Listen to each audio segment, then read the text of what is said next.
No, están conectadas varias personas, o sea, Miguel y Patricia. Las otras personas van a escuchar la clase grabada, por eso no están presentes.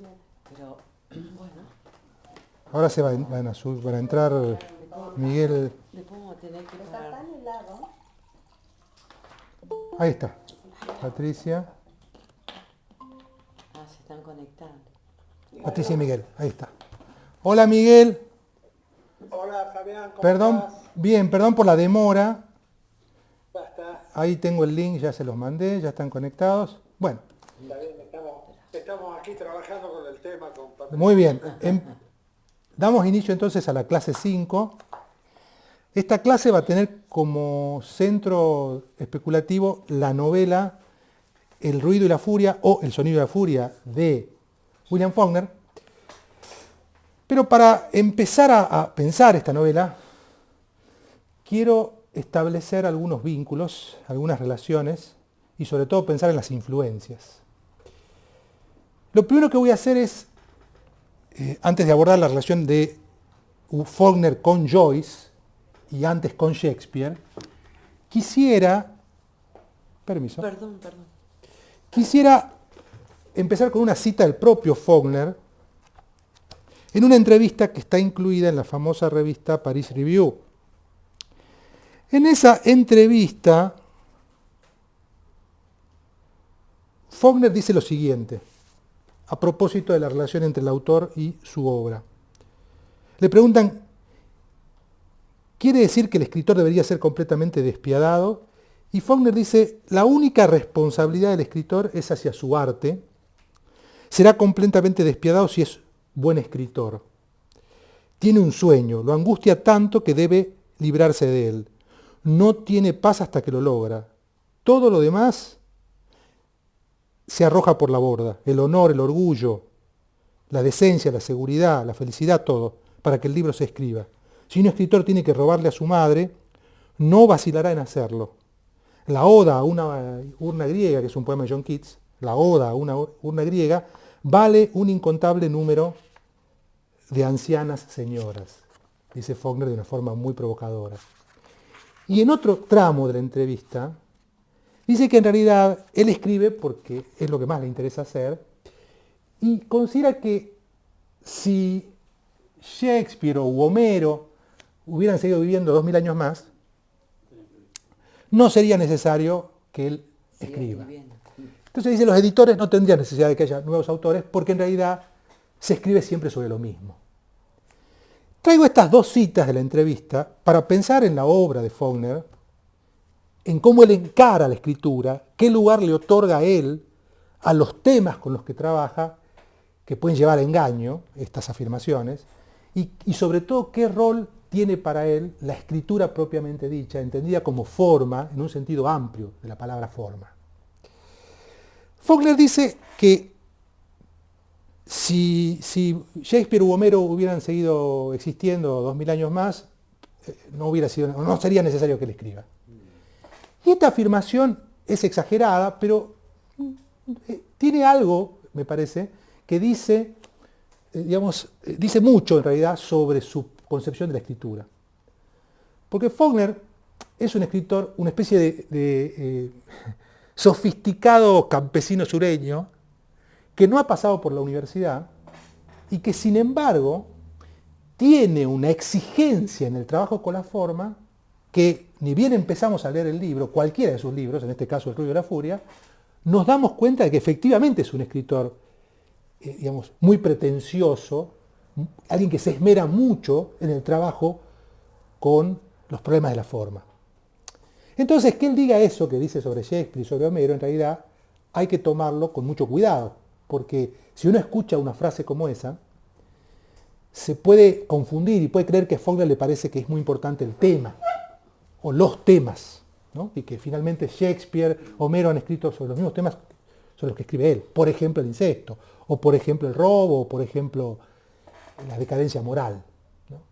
Y a decir verdad, aunque él tenga temas comunes con Shakespeare, y de hecho los tiene, y con Homero, y con la Biblia, la verdad sea dicha, me parece a mí, las innovaciones formales que propone Faulkner en sus novelas y en particular en El ruido y la furia, son tan o más importantes que los temas que tienen en común con los autores que ya mencioné. Entonces eso por un lado. No nos dejemos engañar por las declaraciones del propio Faulkner, y sí tomemos de las declaraciones de él la separación entre autor y obra. Él en la misma entrevista dice esto, de que en realidad lo que importa es la obra, ¿sí?, y no tanto el autor. Al comienzo de la entrevista él dice que a él le molesta que le hagan muchas entrevistas porque en realidad le preguntan sobre qué cosas haces en su vida cotidiana y dice eso, qué importancia tiene para lo que yo escribo, ¿no? Y ahí sí creo que tenemos que hacerle caso y pensar en que importa menos el Faulkner que declara ideas reaccionarias o ideas conservadoras, digamos, que parecen defender formas de sociedades premodernas, que tienen que ver con las sociedades en las que le tocó vivir, digamos, en el sur de Estados Unidos en la primera mitad del siglo XX. Importa menos eso que el trabajo que él hace con la forma. El trabajo que él hace, las exploraciones que él lleva adelante en sus libros, que hoy siguen cautivándonos, incomodándonos o incluso molestándonos, ¿no? Los experimentos, para darle un nombre a ese trabajo formal que él lleva adelante en sus libros. Son muchos los lectores que quedaron conmovidos, impactados por sus experimentos. Entre ellos Borges, ya dijimos.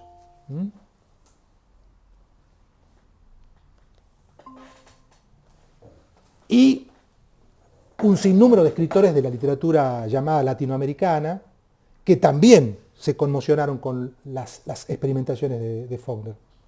Ya hablamos de esto en las clases pasadas, de la influencia de Faulkner en otros autores.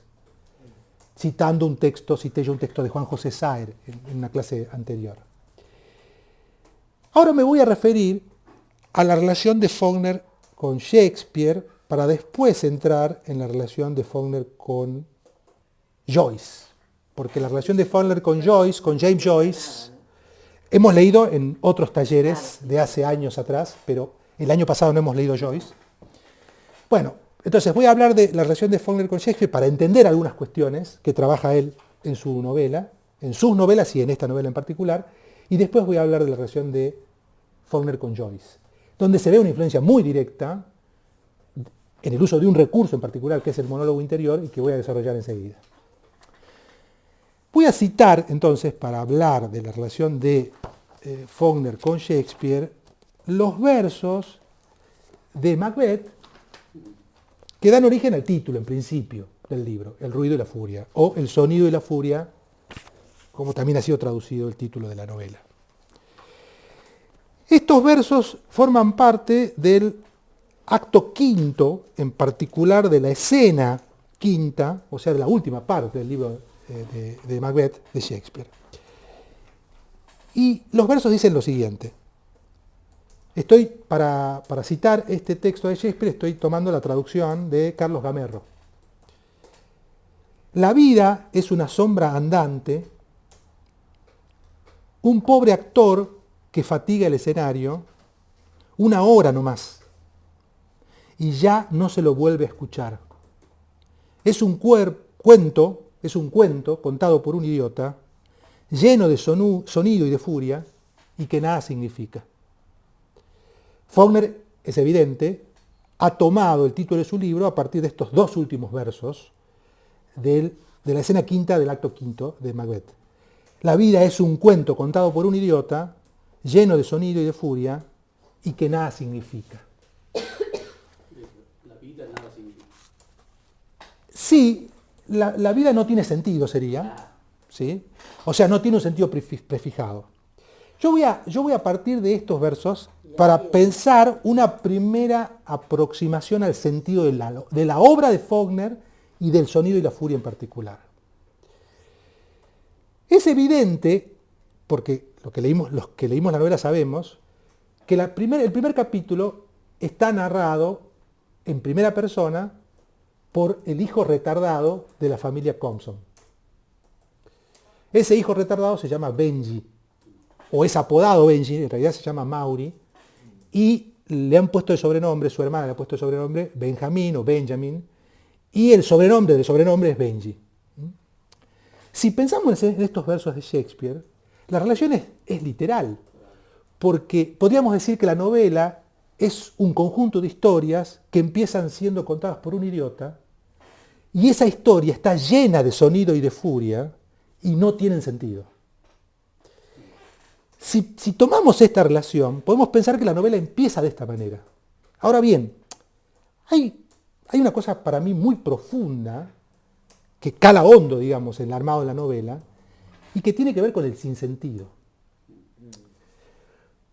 Porque para mí la pregunta que arma todo el libro, por supuesto que cada uno elige la pregunta que le parece que corresponda, ¿no? Que corresponde para pensar la novela, pero a mí me parece que la pregunta que corresponde para pensar la novela, o que podríamos pensar a propósito de cómo está armada la novela, qué sentido tiene la novela, qué estructura tiene, cuáles son los núcleos argumentales, sobre qué va la novela, digamos, finalmente es la pregunta por el sinsentido.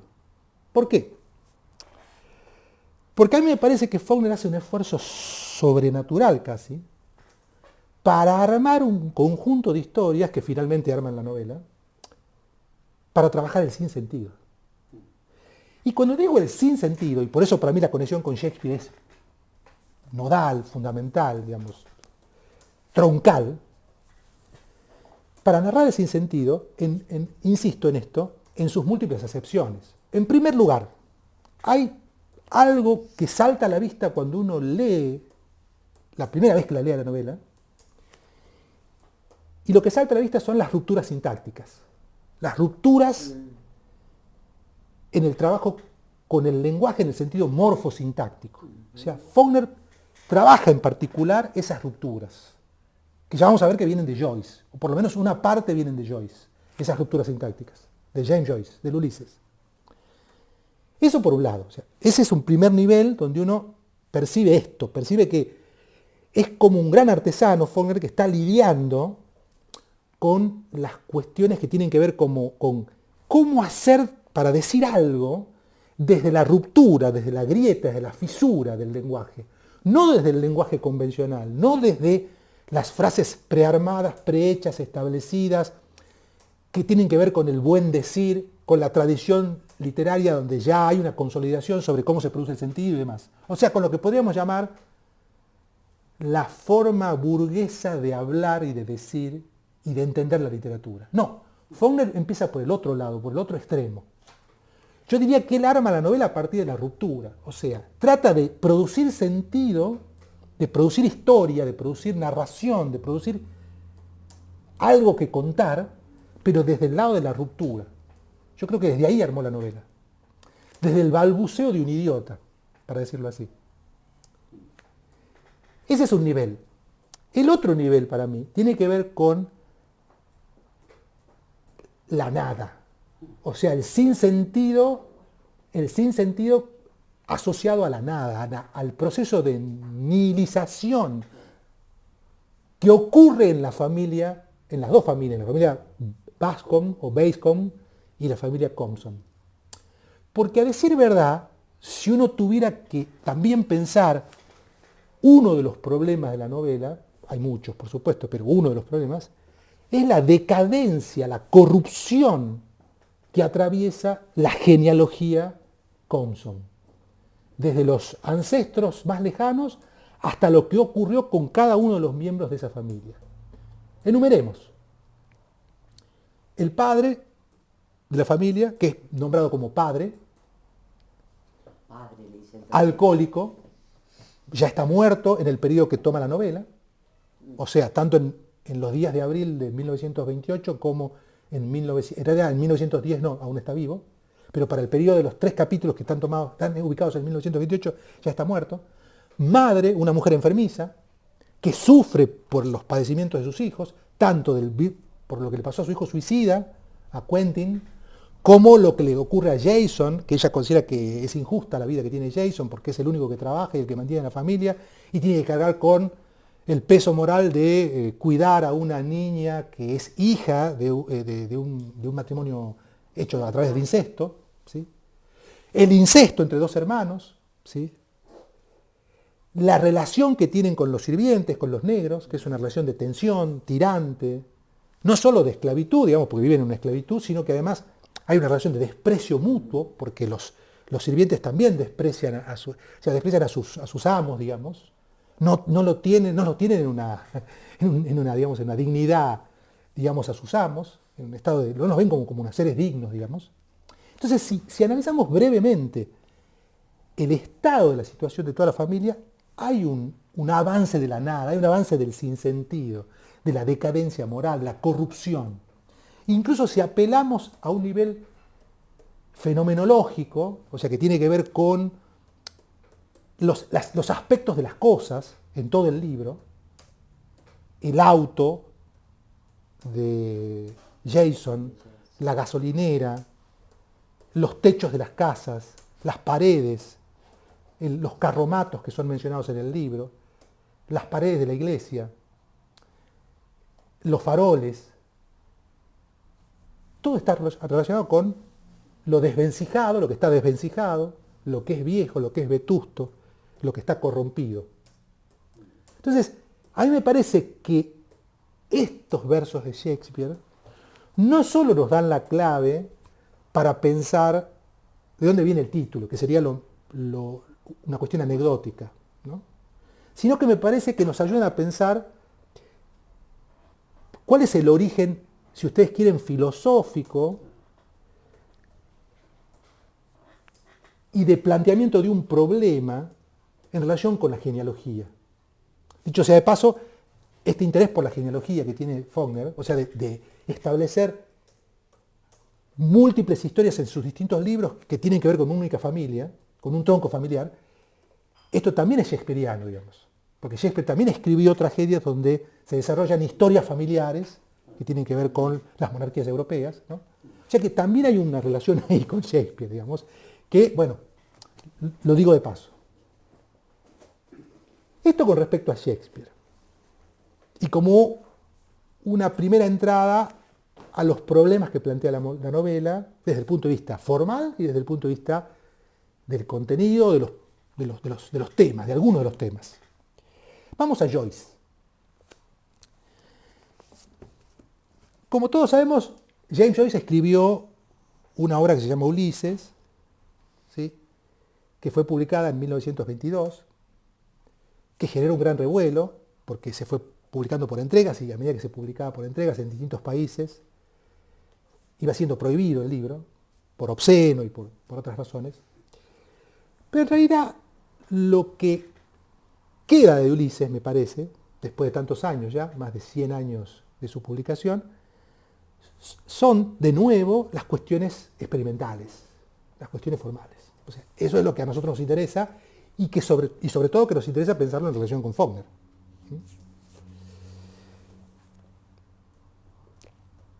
El libro está dividido en 18 partes, el Ulises. Cada una de las partes tiene un método de escritura. Sobre esto se ha escrito mucho, se ha discutido mucho, hay congresos dedicados al Ulises nada más. Bueno, hay una amplia bibliografía. A mí me interesa destacar un elemento en particular de esta obra, y es el último capítulo, que es el que está armado a partir de un monólogo interior de un personaje del libro, que es el personaje de Molly Bloom. Molly Bloom es la esposa de Leopold Bloom, y Leopold Bloom es el personaje, ¿no?, que organiza el Ulises, la novela de Joyce. ¿Cómo se escribe? Bloom. B-L-O-O-M. Ah, bien. ¿Qué particularidad tiene este capítulo? El capítulo es el último, ya dije, y está organizado a partir de 8 larguísimas oraciones. Estas oraciones tienen una particularidad, y es que no se valen, o sea, el autor no se valió para escribir esas oraciones de ningún signo ortográfico. O sea, tenemos 8 oraciones largas que conforman larguísimos párrafos, que en realidad no son párrafos propiamente dichos, sino que son páginas, hasta que, sin uso de punto y aparte, se pasa a una nueva oración. Y sabemos que es una nueva oración porque en realidad hay un espacio en blanco entre la oración que termina y la oración que empieza. O sea, por eso sabemos que es otra oración, porque hay un espacio en blanco, a decir verdad. Ahora bien, eso desde el punto de vista sintáctico, o sea que es la ruptura de toda norma sintáctica. Y hay que decir que cada una de esas largas 8 oraciones están formadas de otras oraciones, que nosotros suponemos que son oraciones, solamente los deducimos, porque en realidad es un cúmulo de palabras que no tiene un orden, en el sentido de que no siguen el orden ortográfico, quiero decir, no están pautadas por un punto, una coma, un punto y seguido, un punto y coma, no hay nada de eso. Pero entendemos que se van uniendo impresiones, sensaciones, pensamientos, ideas de ese personaje llamado Molly Bloom. ¿Qué hace Joyce con esto? Lleva al extremo un procedimiento que ya había sido utilizado por otros autores, Henry James, por ejemplo, y Virginia Woolf, que es el que se conoce como monólogo interior. Entonces tenemos en el capítulo 18º, o sea, el último capítulo del Ulises, un larguísimo monólogo interior donde nos enteramos de las impresiones, las sensaciones, las ideas, las reacciones, los recuerdos, todos mezclados en un único capítulo largo, compuesto de 8 oraciones. Sabemos, por las impresiones que leemos, que Molly Bloom está en la cama y al lado lo tiene al esposo dormido, y ella, entre otras cosas, expresa los deseos con otros hombres, deseos sexuales, con otros hombres, con otros amantes que tuvo antes, y también las sospechas de infidelidad que tuvo su esposo para con ella, digamos. Este dispositivo de ruptura morfosintáctica y este dispositivo de producción de sentido es un dispositivo que rompe el sentido. O sea, que busca justamente armar sentido a partir de la ruptura de la forma canonizada de producir sentido. Y acá de nuevo volvemos a la cuestión del sinsentido. Porque yo diría que el monólogo interior, en el caso concreto, en particular, de este capítulo del Ulises, entonces trabaja ahí en la frontera entre el sinsentido y la producción de sentido. Porque nosotros armamos un sentido cuando leemos el monólogo. Si yo les acabo de contar de qué va el monólogo, es porque yo, después de haberlo leído, puedo reconstruir un sentido. Ahora, esto no quiere decir que no esté hecho también de sinsentido. O sea, de choques de palabras que en principio no cuajan o tienen dificultades para producir sentido. Entonces, esta matriz es la que Faulkner lee y de la cual se apropia para organizar su novela. Entonces, si nosotros atendemos a esta influencia, que no es una influencia menor, sino que es una influencia importante, no solo admitida por el propio Faulkner, porque Faulkner lo dijo en distintos lugares, sino porque es muy evidente cuando uno lee el Ulises y luego lee el Ruido de la Furia. Es decir, lo que vamos a ver nosotros es, con ejemplos enseguida, es de qué manera se apropia Faulkner de este dispositivo de trabajo que desarrolló Joyce en el Ulises. Y entonces destaco esto, enfatizo esto. No se trata de pensar para mí las novelas y la novela en particular esta de Faulkner por si es una novela difícil o fácil. Me parece que son categorías que no le caben a la literatura en principio, por lo menos en principio. Lo que hay que tener claro es que Faulkner es un autor que está en el marco de la literatura moderna y está en un periodo en que la novela ya ha pasado por su etapa de estandarización. O sea, cuando Faulkner escribe estas novelas, ya la novela ha alcanzado su estándar. No solo en el mercado, sino también con los lectores. Ya todos saben lo que es la forma novela. O sea, ya en 1920, incluso cuando Joyce escribe el Ulises, ya los lectores saben lo que es una novela. O sea, nadie tiene que salir a explicar, miren, una novela se arma de esta manera. No, ya hay una larga tradición. Entonces, como ha pasado en Occidente, con otras áreas del arte, los escritores ¿qué hicieron? Romper. O sea, buscaron innovar. Y bueno, Faulkner se entronca O sea, entra en esa tradición ya podemos hablar de tradición de lo moderno, ¿no? No es el primero que lo hace. Lo había hecho Joyce antes, ya dijimos. Entonces, también pensemos en este contexto. A nosotros nos puede interesar más o menos el libro. Nos puede parecer aburrido, tedioso, infumable, si ustedes quieren, para usar un adjetivo que usan los chicos. Pero tenemos que ser conscientes de que esto está en el marco de una historia literaria. O sea que Faulkner no es que él fue el primero que hizo esto, ni que se le ocurrieron cosas por capricho, no.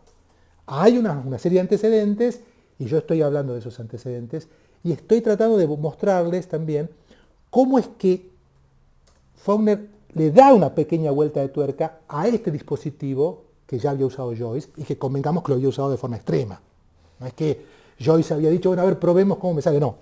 Joyce se lanzó con la forma extrema, que es, busquemos cómo armar un capítulo hecho de frases que no tienen conexión. Ahora, ¿qué hace Faulkner con esto? Si nosotros comparamos a Faulkner con Joyce, o sea, con el Joyce del último capítulo del Ulises, Faulkner es más burgués, más entretenido, más clásico que Joyce. O sea, si lo comparamos con Joyce, quiero decir. Porque viene de la ruptura total, podríamos decir así, del experimento extremo.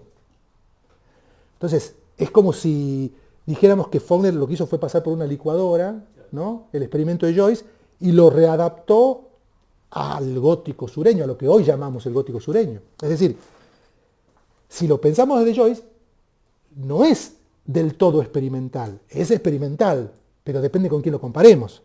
Si comparamos esto con una novela clásica, con una novela de, por ejemplo, un cuento de Poe, o con una novela de Dickens, sí, claramente es una obra experimental, que tiene un elemento experimental. Pero si lo comparamos con Joyce, que es además su inmediato antecesor, o sea, la novela ya dije que se publicó en 1922, y esta novela es de la década del 20, o sea, unos años después. Entonces, son contemporáneos, acaba de ocurrir lo de Joyce. Pero fíjense la rapidez y la velocidad de este escritor, que en ese momento era muy joven, y que incorpora esto muy rápidamente. Si nosotros partimos de acá entonces, vemos que el libro está armado desde ahí. ¿Y está armado en qué sentido? En que cada uno de los capítulos, a su manera, el cuarto es una excepción en este sentido, tiene dos matrices. Una, que es esta, la del monólogo interior. Concretamente es la incorporación en el capítulo 1, en el 2 y en el 3 de fragmentos hechos con este dispositivo. O sea, cada uno de los capítulos, el 1, el 2 y el 3, tienen fragmentos que son monólogo interior. Y la otra matriz es la del narrador en primera persona, que cuenta cada uno de ellos, en cada uno de los capítulos, una serie de sucesos que ocurren en un único día. Sí, dice que lo escribe en 4 días. ¿Qué quiero decir con esto? Que el capítulo 1 tiene una indicación precisa. Dice, se llama 7 de abril de 1928. El capítulo 2 se llama 2 de junio de 1910. El 3 se llama 6 de abril de 1928 y el cuarto se llama 8 de abril de 1928. Esta indicación no solo es precisa, sino que además es lo que nos permite a nosotros armar y comprender el sentido de cada capítulo como unidad. Entonces acá hay que pensar una cuestión. La novela de Faulkner no solo fragmenta, que es lo más evidente, el tiempo, porque lo que hace es armar cada capítulo de su novela a partir de un día.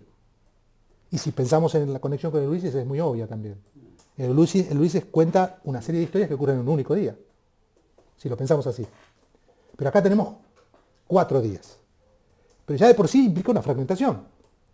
No busca entonces el autor contar la historia de las peripecias de Ulises, del Ulises griego, los 10 años que le lleva a regresar, o los años que le lleva a regresar después de la guerra de Troya a Ítaca. No, son 4 días. Lo que podríamos llamar esa hiperfragmentación, es clave, es determinante para la organización de los capítulos. Y hay otra fragmentación que hay que destacar, y es la espacial. Porque no solo hay fragmentación temporal, sino que también hay fragmentación espacial. ¿Por qué? Nosotros recordemos que dije hace un momento, o sea, qué sucede en la novela a propósito de cómo está armado. Cómo está armado cada capítulo. Cada capítulo está narrado por un personaje, o sea, desde un único punto de vista. En el caso del capítulo 1, está narrado por Benji, o Benjamín, o Benjamin, o Maury, que es un hombre, que es el hijo retardado de la familia.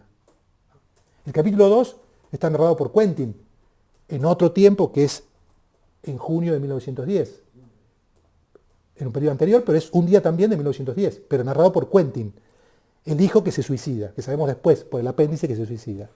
El capítulo 3 está narrado por Jason, el otro hijo de la familia, el que se ocupa de trabajar y de mantener a la familia y de cuidar a la sobrina díscola, fugitiva de hecho, que también se llama Quentin la sobrina, como un homenaje a su padre, a su horroroso padre, que es el que comete incesto con su hermana Cady.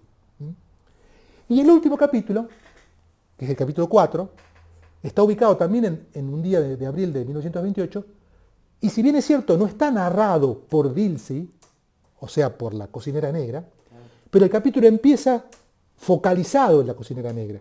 ¿Qué quiere decir focalizado? Quiere decir que el narrador está muy cerca de la mirada que tiene Dilsey sobre los acontecimientos en la casa familiar y en todo el día, lo que ocurre en todo el día, hasta el atardecer, que es cuando en realidad, un poco más cerca del mediodía, se focaliza en Jason de nuevo.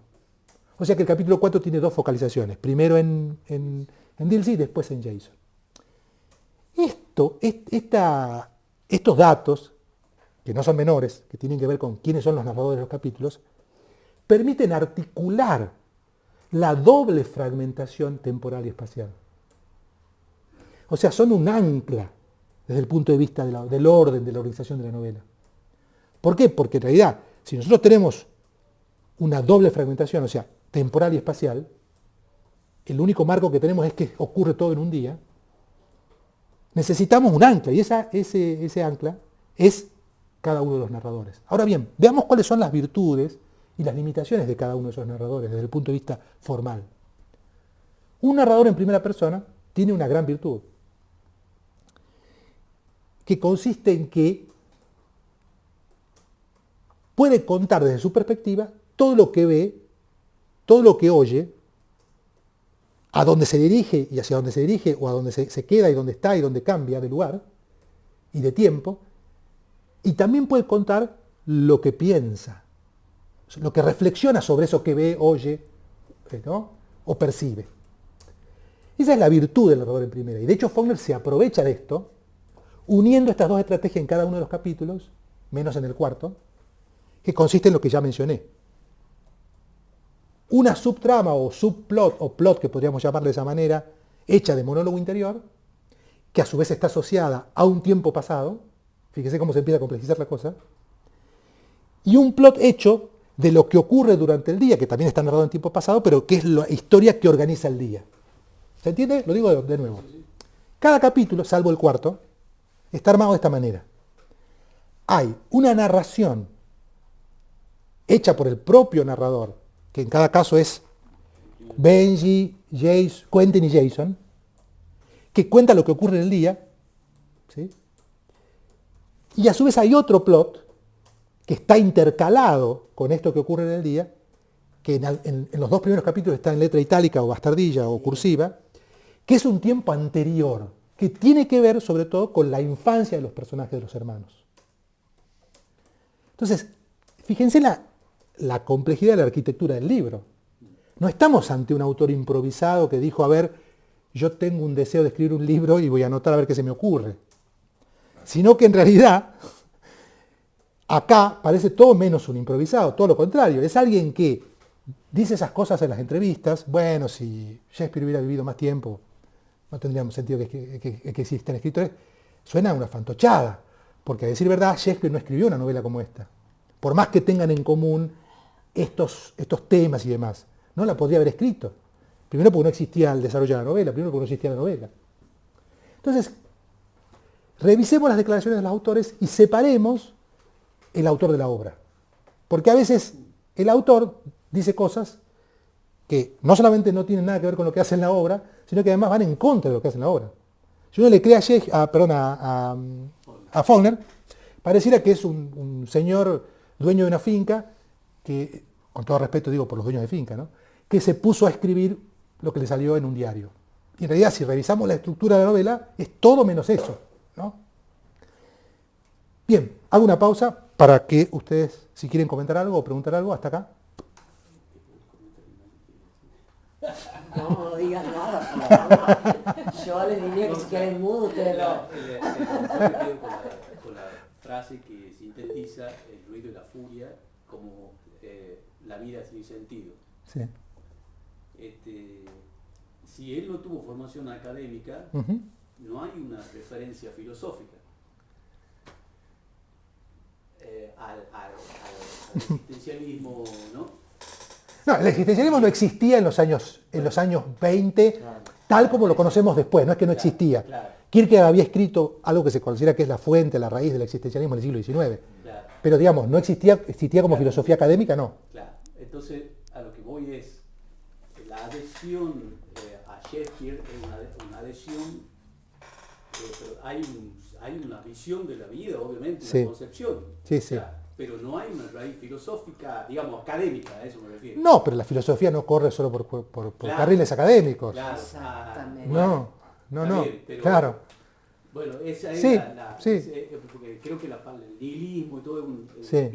es una palabra que viene después o... No, la palabra nihil es griega, no viene después, es de origen griego, es antigua, ¿no? Claro. De hecho, nosotros tenemos una palabra en castellano que es nihilismo, pero que es un vocablo nuevo, depende de cuándo lo tomemos, pero digamos, es nuevo respecto de la antigüedad griega, Claro. ¿sí? Pero la palabra nihil, que se traduce como nada, es antigua, ¿no? Sí. Viene del budismo. Digo, nosotros le podemos llamar de otra manera, pero la idea es este espíritu de disolución que tiene el libro, para decirlo así, este trabajo con la disolución, ¿no? Sí. Que está en Shakespeare, en esos versos, y está en la novela, me parece, ¿no? Sí, sí. Sí, no sé si Miguel, levantaste la mano, Patricia, Hola. ¿cómo estamos? Bien. Mira, yo se me ocurre ingenuamente, como diría, como un razonamiento como haría Noel. A lo mejor ¿por qué no? Faulkner puede haberse planteado, puede haberle interesado el tema del sur, de las familias, de la degradación, y lo demás, la forma, que es la genialidad de él y todo lo demás, no te digo haberle salido de casualidad, pero no haber sido el objetivo de él hacer todas estas rupturas y todo, sino que se le fue dando para armar esta historia. Pero ¿por qué no creerle a él que lo que le importaba era el tema de la novela, ¿no? El tema social de lo que estaba ocurriendo en el sur de Estados Unidos hacía mucho tiempo ya. Bueno, yo diría lo siguiente, te agradezco el comentario, yo diría lo siguiente, no sé si yo separaría las cosas, es decir, si diría que solo le interesa la forma, o que solo le interesa el experimento formal o el trabajo con la estructura. O sea, no separaría, yo diría que en todo caso quizás le interesaban las dos cosas, es decir, evidentemente los problemas que él trabaja en los libros reaparecen, ya hemos visto cómo aparecían algunos de estos problemas de otra manera en Las Palmeras Salvajes, y vamos a ver después cómo reaparecen algunos de estos problemas en Mientras agonizo, otra novela de Faulkner. O sea que los problemas están y claramente a él le interesan y tienen que ver con lo que ya hemos hablado a propósito de lo grotesco, tomando el ensayo de Flannery O'Connor, y de las oscuridades de lo que podríamos llamar rápidamente el alma humana. Es decir, esto está claro porque los críticos han hablado a propósito de la obra de Faulkner y de Flannery y de los otros autores, de Caldwell y demás, del gótico. Y ya sabemos que el gótico tiene que ver con esto, con las exploraciones en estas oscuridades, Y sí, en todos los estos problemas, acá ¿no? que son tienen que oscuridades del alma. que tienen que ver con, bueno, ya dijimos, Todo, el todo. incesto, Todas. O sea, la violación de un El hermano, maltrato. el maltrato, el racismo, ¿no? Que claramente, ya vamos a enumerar después cuántas veces dice Jason negros de forma despectiva, los trata a los... de mierda también está Claro. en el libro este. Y además el antisemitismo, que también está, ¿no? Jason se refiere a los judíos de una forma muy despectiva. Acá también hay una referencia a los judíos. ¿Sí? Por eso digo, entonces, estas oscuridades están, y claramente a él le interesaba trabajar con ese material, vamos a decir así, en sus libros. O sea que yo no lo separaría, estoy de acuerdo con lo que vos decís, Patricia. Ya. Los intereses están. Ahora, la pregunta que yo me haría es, ¿basta tener este interés para escribir una novela como El Sonido de la Furia? No, claramente. Porque a mí también me interesan esos problemas, pero no escribí El Ruido de la Furia. Y no lo puedo hacer. ¿No? Entonces, y tampoco lo hicieron otros, porque si nosotros pensamos en los otros autores que estamos estudiando en este curso, Caldwell, su contemporáneo, no escribe de esta manera sus novelas. Hay otras rupturas que ya analizamos la semana pasada y en la anterior, cuando hablamos de sus otros libros, pero no hay este trabajo, yo diría, por momentos exacerbado, al límite de la incomprensión y del hermetismo, como hay en Faulkner. De hecho, el entrevistador, el periodista, le dice en un momento, algunos críticos dicen que sus novelas no se entienden. Estamos hablando de 1930 y tantos, 1940. No estamos hablando del 2010, o 2005, o 1999. ¿No? Y suena un poco extraño que le digan eso. ¿No? Quiero decir, porque, ¿qué se espera de la literatura, digamos? Sería la pregunta que yo me hago. ¿Se espera que las novelas sean vehículos de comunicación, digamos? Bueno, sí, parcialmente, pero son obras literarias. Y entonces, el escritor tiene todo el derecho de experimentar. O sea, quiere decir, en el contexto que estamos hablando, a eso me refiero, en el momento de los años 20, 30, justo en el momento en que Virginia Woolf escribe Mrs. Dalloway, o sea, Joyce escribe el Ulises, y él escribe El Sonido de la Furia. O sea, es el momento. Entonces, están las dos cosas, me parece, Patricia, ¿no? Volviendo a lo que vos comentabas. Están los temas estos, que claramente se repiten en sus libros, La manera de contar. pero está la manera de contarlo. Que me parece que hace que nosotros sigamos hablando de él, porque en realidad, Caldwell también escribe sobre ciertas oscuridades, pero lo hace de otra manera. Y nos interesa precisamente porque lo hace de otra manera, no porque lo hace como lo hace Faulkner, digamos. Y cuando veníamos pensando en lo que decíamos cuando entrábamos, si esta misma temática es contada desde la novela clásica o burguesa, Sí, no nos hubiera producido ninguna dificultad a la lectura. no, claramente. Porque hubiera sido una narración lisa, llana, en orden, que nos diría, bueno, estos personajes, estas realidades, terminamos de leer y hemos leído cualquier novela. Y justamente creo que lo que nos ha producido esta cosa de Wikipedia, de ir al final, de no saber qué, es por un estilo que no es el de la novela, al que estamos Convencional, acostumbrados a sí. acceder y que nos ha cambiado, nos ha sacado de ese orden que teníamos y bueno, nos ha dejado un poco tecleando en la manera de leer e interpretar un Ujú. tema. Ujú. El tema en sí es claro, Sí. no es tan complicado el tema. Sí, en realidad si nosotros reducimos las historias a las anécdotas, ahora vamos a hacer eso, vamos a ver qué anécdotas cuenta cada uno de los capítulos, la historia se puede escribir como una sinopsis muy sencilla, Totalmente. ¿no? Una cosa que se me ocurre respecto del fluir de la conciencia, el monólogo interior, Sí, no necesariamente tiene que ser tan desordenado, Claro. no, porque el monólogo interior tiene una lógica, tiene una, no Puede- creo yo, Y puede ser ordenado, Bueno, ¿no? o sea, entonces no necesariamente esto que vos decís de Molly Bloom y de Joyce al final, Ujú. de la forma como está redactado, obviamente no refleja, digamos, creo yo, fielmente cómo puede estar pensando alguien en un monólogo interior, Ujú. sino que ahí también hay una ruptura de cómo lo plantea a ese Sí. monólogo interior. sí, sí. Yo creo que ahí, Humberto, vos planteas una cosa que a mí me parece clave, que es esto. ¿Cuál es la relación que hay entre la realidad y la literatura? ¿Qué quiero decir con esto? Una cosa es la realidad, ¿no es cierto? Sí, sí. Estamos de acuerdo. Nosotros tenemos, cada uno de nosotros tiene pensamientos, tiene conciencia, suponemos que es así, ¿no? Este es un problema filosófico, por otra parte. Pero suponemos que tenemos conciencia y que la conciencia es la misma. O sea, la conciencia está estructurada de la misma manera en cada uno de nosotros. Bueno, hagamos de cuenta que es así. No lo tomemos como problema ahora.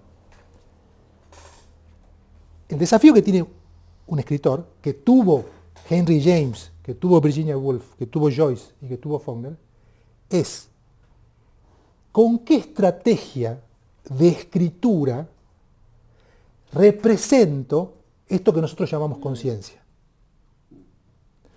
Entonces, la pregunta es, repito, ¿de qué manera, en términos verbales, escritos, yo genero, y acá ya le agrego un plus, una convención en la manera de armar el texto para que se sobreentienda cuando yo lea que esto es, insisto, una representación de la conciencia? ¿Por qué? Una cosa es que yo les diga a ustedes, bueno, miren, yo ahora estoy pensando esto, y hago una traducción, entre comillas, literal. Pero otra cosa es que yo arme un artefacto de escritura que represente, insisto con este verbo, el estado de conciencia.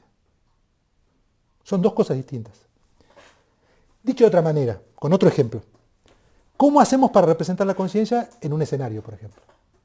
O sea, los directores de teatro, los dramaturgos, buscan la estrategia para representar la conciencia.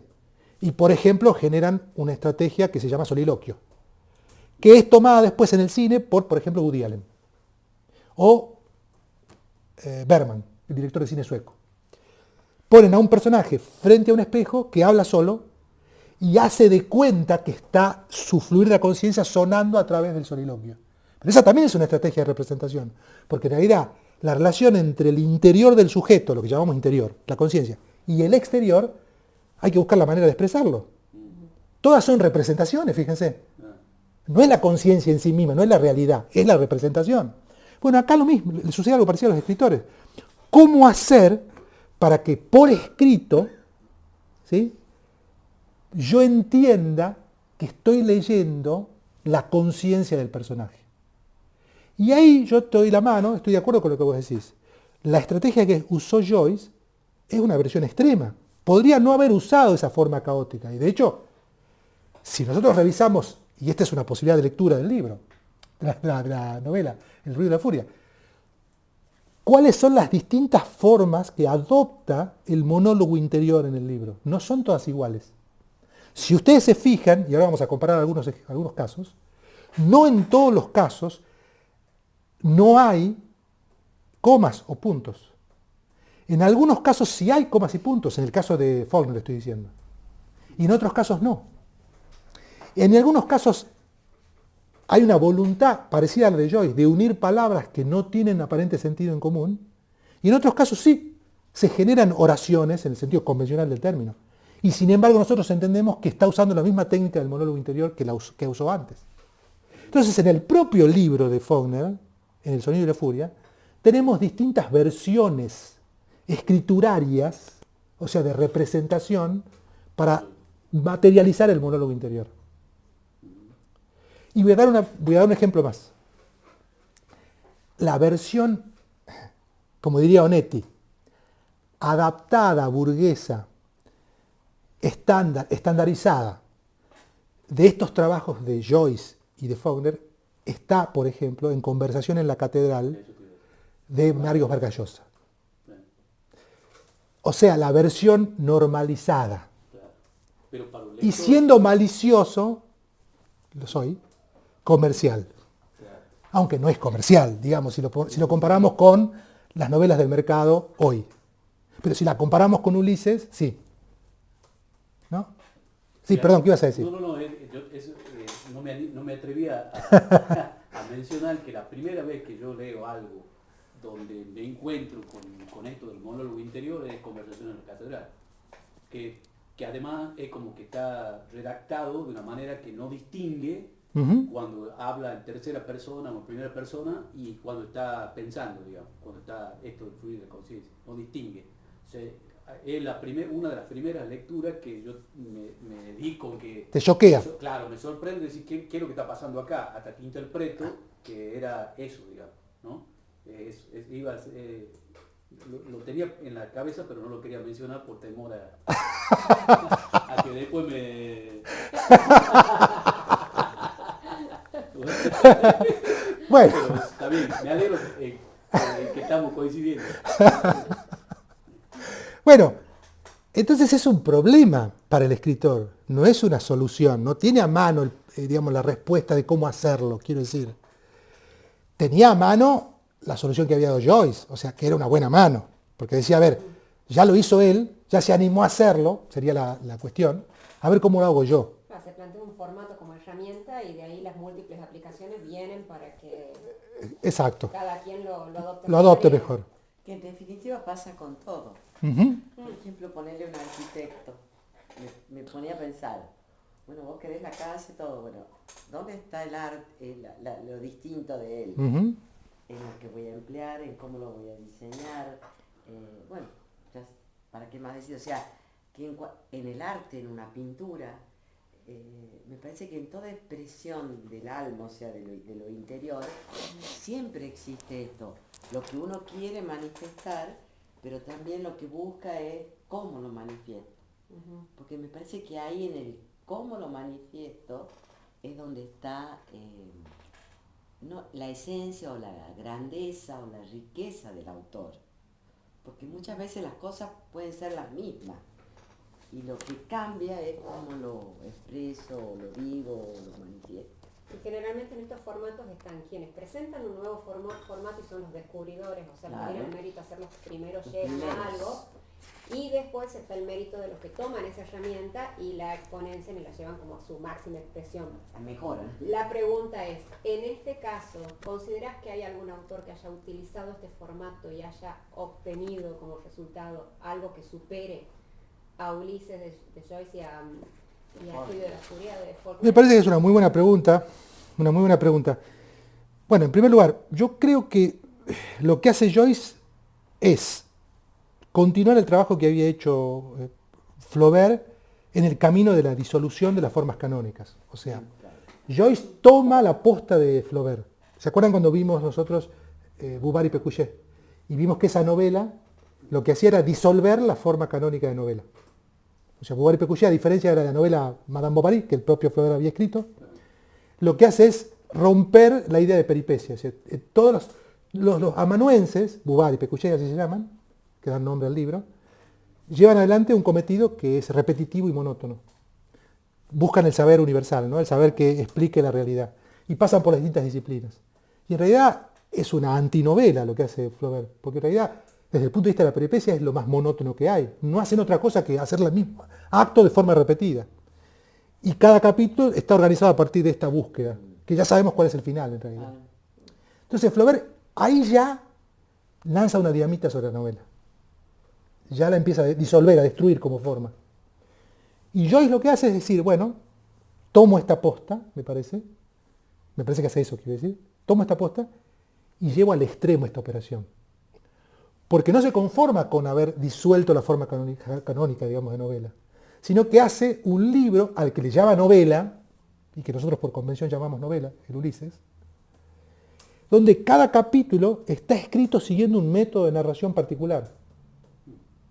Y entonces le agrega a la idea de la repetición monótona de cada capítulo, en el sentido de que la peripecia importa menos o poco respecto del problema formal, que cada capítulo tiene un desafío formal, cada uno de los capítulos. O sea que le agrega un plus que Flaubert no había trabajado. Ya lleva al extremo ese trabajo procedimental, digamos. Y me parece que en este sentido, el que toca a nivel cero en cuanto a la experimentación es Joyce. O sea, me parece que la novela llega, tal como la conocemos hasta hoy, como forma literaria, ¿no? Llega con Joyce llega al límite. Los que vienen después, John Dos Passos, Faulkner y los otros novelistas que conocemos, lo que hacen es transformar, versionar, diríamos nosotros en términos musicales, trabajos o exploraciones que ha hecho Joyce. Por eso Ricardo Piglia dice que Joyce en realidad no está interesado en el estilo, sino que está interesado, que era una búsqueda propia de la literatura decimonónica, y que a su vez si lo asociamos con Borges, claramente Borges es un escritor decimonónico, porque sigue centrado en la idea de el estilo personal, digamos. Joyce dinamita la idea de estilo, porque todos los estilos son iguales. O sea, todos los estilos son válidos en realidad. No importa el estilo. Lo que importa es la innovación formal en cada caso. ¿Se entiende lo que quiero decir? Sí. Y en ese sentido plantea una idea de literatura distinta. Uno puede estar en desacuerdo, puede no interesarle, digamos. Claro. Pero plantea eso. Al escritor no le debe interesar el estilo. O sea, si escribe más bellamente, con más adornos, con más trabajo en la prosa. No. Y me parece que Joyce, y acá conecto con el tema del que quiero hablar ahora, perdón, me parece que Faulkner se sale del modelo de Joyce en un punto. Y es que Faulkner, a diferencia de lo que pasa con Joyce en la novela, a Faulkner le interesa en particular la poesía, como modelo, como matriz de construcción literaria. Porque hay un elemento que no mencioné hasta ahora, y es el elemento lírico, el elemento poético de la novela, que está presente en todo el libro, y que estaba presente, ya lo habíamos visto, en Las Palmeras Salvajes, y está en toda su obra. ¿Y por qué digo que en Joyce no está? No porque a Joyce no le interesa la poesía, sino porque este grado cero de disolución de las formas literarias, o del estilo literario en realidad, no de las formas, que está en Joyce, acá hay una valoración positiva en Faulkner que no la hay, al menos en estos términos, en Joyce. Y para hablar de la relación de Faulkner con la poesía, quiero leer una declaración del propio Faulkner para que pensemos en qué relación tenía él con la poesía y qué valoración tiene él de la poesía. Dice en esta entrevista Faulkner, publicada por Paris Review: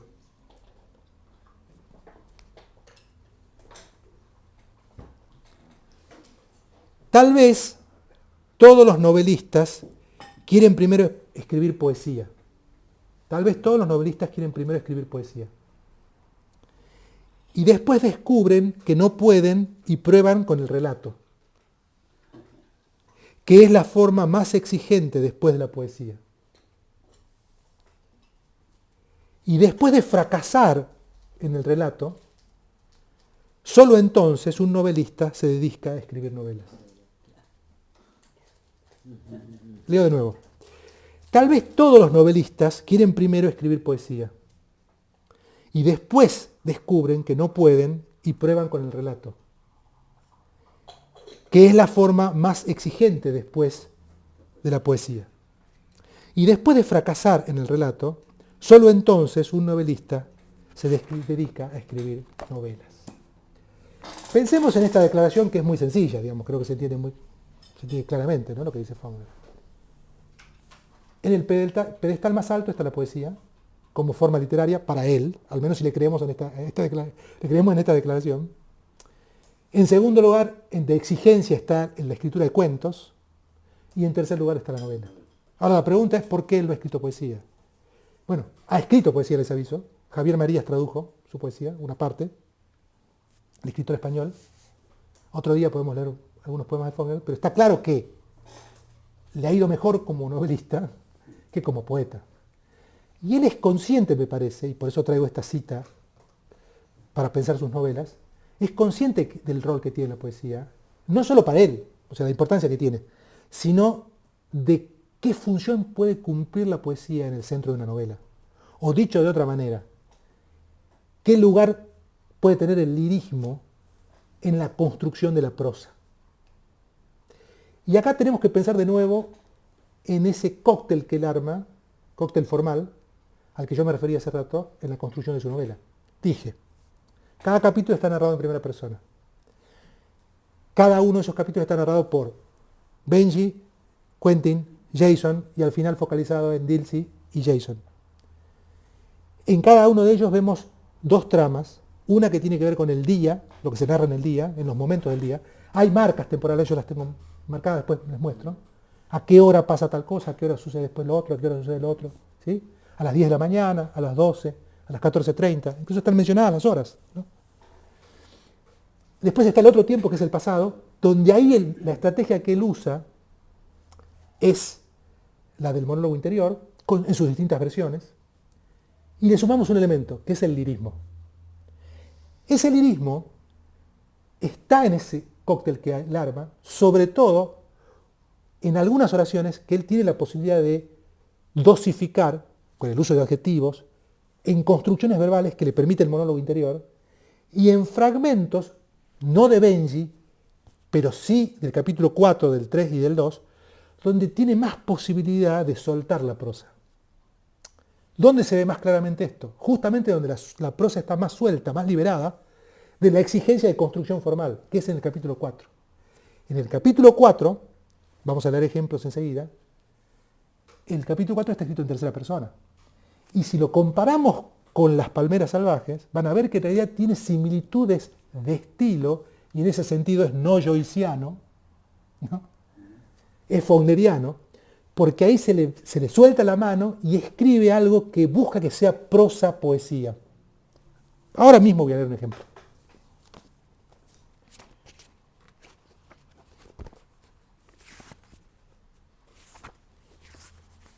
Voy a leer un fragmento entonces del capítulo 4, que es el capítulo del 8 de abril de 1928. Y para ser más preciso, voy a leer algo que está ubicado temporalmente muy temprano a la mañana, al comienzo del capítulo. Sí, abuela, dijo Luster. Ya sabemos que Luster es uno de los sirvientes, ¿no? Uno de los negros. Hijo del nieto. El nieto, sí. Volvió y salió por la puerta del comedor. Un momento después dejó de batir. Dilsey se dispuso a hacer galletas. Y ahora va la cita que quiero referir. Mientras cernía la harina uniformemente sobre la tabla del pan, cantaba al principio para sí misma algo sin melodía ni letras concretas, repetitivo, lastimero y quejumbroso, austero, mientras caía una leve, constante nube de harina sobre la tabla del pan. Él se regodea, ¿no?, minuciosamente en ese instante, que es menor, pero es ahí donde él puede introducir no solo una construcción diferente, sino también la cantidad de adjetivos. Enumera lo mismo que decíamos en las clases pasadas. Dice, ni letras, concretas, repetitivo, lastimero y quejumbroso, austero. Voy a leer otro fragmento.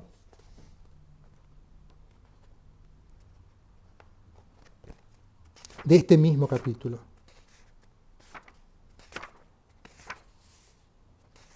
Miren cómo tengo yo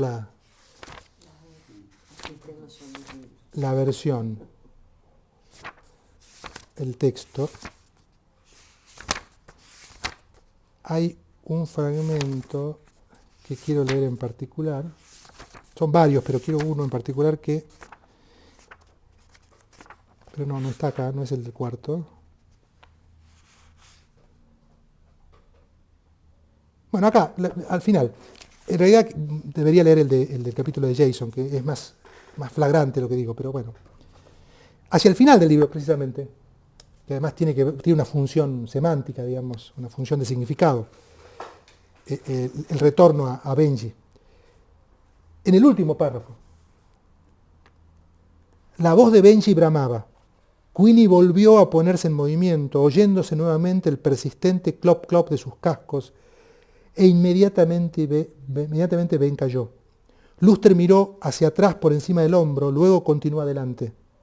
La flor quebrada, colgada sobre el puño de Ben, y sus ojos volvían a ser vacíos y azules y serenos, mientras una vez más suavemente, de izquierda a derecha, fluían cornisa y fachada, poste y árbol, ventana y puerta, y anuncio, cada uno de ellos en su correspondiente lugar. ¿No? Este es justo el párrafo con el que termina la novela. Aprovecho para decir, algo que quería decir más adelante, pero lo digo ahora ya que cito el párrafo, que el libro empieza como termina. ¿En qué sentido? El libro empieza con Benji, pero empieza además a palpitar eso que después se va a convertir en un sistema, que es lo que yo llamaría el modo retórico de organizar, digamos, el modo de organizar retóricamente ese mundo perceptivo que construye él a partir de Benji. Porque la pregunta que yo me hago como lector es, ¿cómo percibe un chico retardado, digamos, el mundo? Él mismo ha dicho en la entrevista, en otras entrevistas y acá, que tiene que ver con una persona que no puede retener, que no tiene memoria. Así lo percibe él, digamos, el autor, ¿no? Y entonces, si uno sigue esta pista, en el capítulo 1, va a encontrar que, por momentos resulta asfixiante el capítulo, porque se repite periódicamente una idea, casi como si fuera un percutor, ¿no?, en todo el capítulo. Es como si no tuviera la posibilidad de retener el personaje. Y fíjense cómo ya es impresionante cómo está construido el capítulo, porque yo estoy empezando a hablar como si fuera la conciencia de Benji, cuando en realidad es una convención literaria creada por Faulkner para que nosotros digamos que es la conciencia de Benji. Entonces, este sistema que él crea ahí, en el capítulo 1, que consiste en repetir ciertas percepciones que tiene Benji, o que le atribuye a Benji como personaje, de acuerdo a la manera que está armado el capítulo, tiene que ver con lo que yo llamaría las impresiones de Benji. O sea, ¿qué quiere decir? Él ve, solo piensa en el presente o tiene retenciones en el presente. Entonces eso se repite. Y arma un capítulo así, desde las repeticiones de las impresiones de un presente, de un sujeto que es, suponemos, retardado por cómo está construido y narrado, y así vuelve este sistema, digamos, sintáctico que está armado para producir esta impresión en el lector, vuelve al final. Ese último párrafo se conecta con lo que sucede antes en el capítulo último, en el 4, pero vuelve esa manera de escribir al final, como si dijéramos que, como pudiéramos decir nosotros, que así se une el principio con el final. O sea, así empieza la novela y así termina. Bien. Y es casual la relación que hay con la obsesión de las agujas del reloj de Quentin, creo que era. Sí, cuenta. Era como que tenía una fijación con el movimiento de las agujas del reloj, con el funcionamiento de los relojes, con escuchar el sonido del reloj y la repetición y la aguja que vuelve a girar. Es como que la sensación que da es la misma. Sí, mirá, yo no lo había pensado a esto. Está buenísimo lo que me parece que estás acotando, porque está buenísimo en sí mismo, digo, más allá de que yo lo haya pensado o no, pero me parece que sí. En Quentin está clarísimo que sucede eso, ¿no? ¿Qué interpreto yo en realidad la relación con el reloj? Que él tiene una obsesión con el tiempo, que está desde el principio, de que el padre le regala el reloj, ¿no es cierto? Y así empieza el capítulo, y después lo reitera a lo largo de todo el capítulo, ¿no?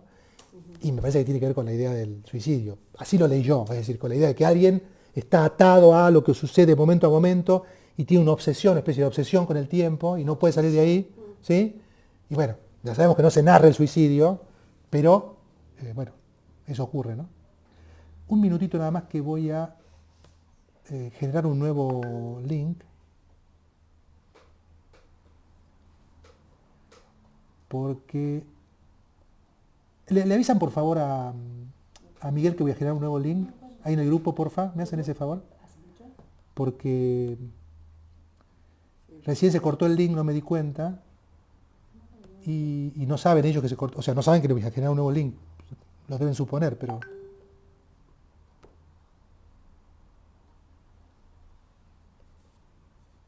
Es que generé un link desde una cuenta que caducaba.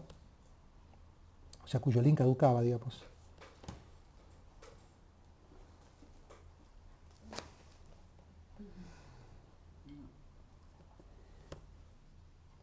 ¿Vos estás avisando? Sí, eso. Gracias. Ahora voy a generar el link desde otra cuenta, así no se corta.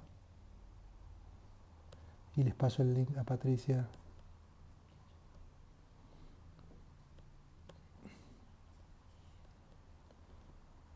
Bueno, hay muchas cuestiones para hablar sobre el libro. Yo hice una serie de anotaciones. Apenas hemos rozado algunos problemas del libro. Ahora voy a desarrollar algunos aspectos que tengo anotados.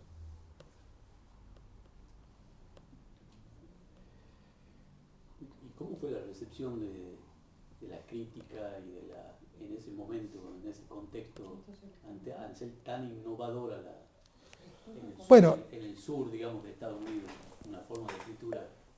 Hubo varias reacciones. Una,